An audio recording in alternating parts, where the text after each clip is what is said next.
if you come across something where you see a victim in the water like that, in the ice, our first objective is to reach.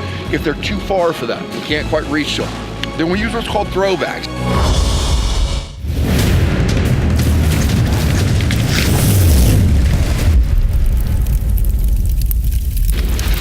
Okay, so we follow basically a rescue sequence in the rescue world. It's called reach, throw, row, go.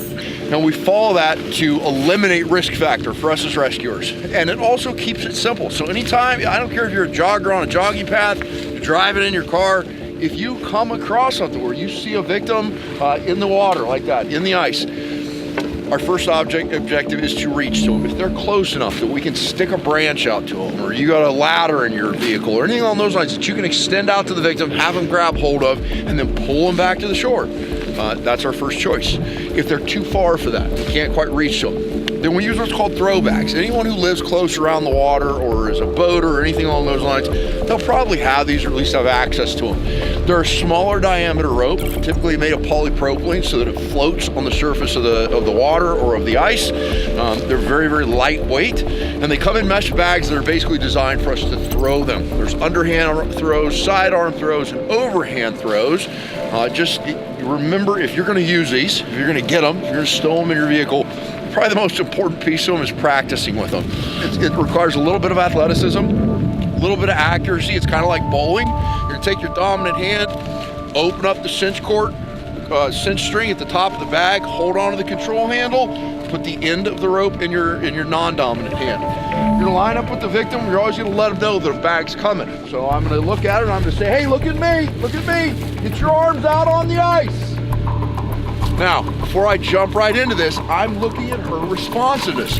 If she's early stage hypothermia, she's responsive, she's reacting. I see her chin shivering. I know she's capable of doing some stuff on her own. So I'm going to attempt to coach her through self-rescue. Chelsea, I want you to attempt to self-rescue, okay? Leave your arms right there. I want you to start kicking your legs. Kick your legs, pull your chest up, kick. Now roll out of the hole. That just negated anything fancy that I have to do. So if you see a patient be able to respond like that, try and coach her through it. If you don't, if she's just laying in there like a zombie and I can't get her to respond or react or do anything, I'm just wasting time by attempting self-rescue, okay? If I think she can hold on to a rope, I get a little bit of hand movement out of her, I get a little bit of arm movement out of her, I'm always gonna give this a shot before I go right to going out to get her, okay? So I'm gonna announce that I'm gonna throw rope. The target point is past her and in line with her. I want the rope to land on top of her. Chelsea, look at me. I'm gonna throw you a rope, okay? Throw you a rope.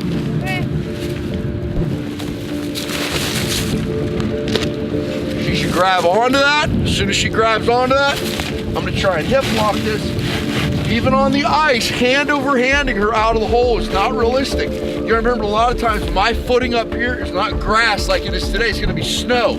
So I gotta get good driving steps, I gotta lock this rope in, and then I gotta start walking her up out of the hole.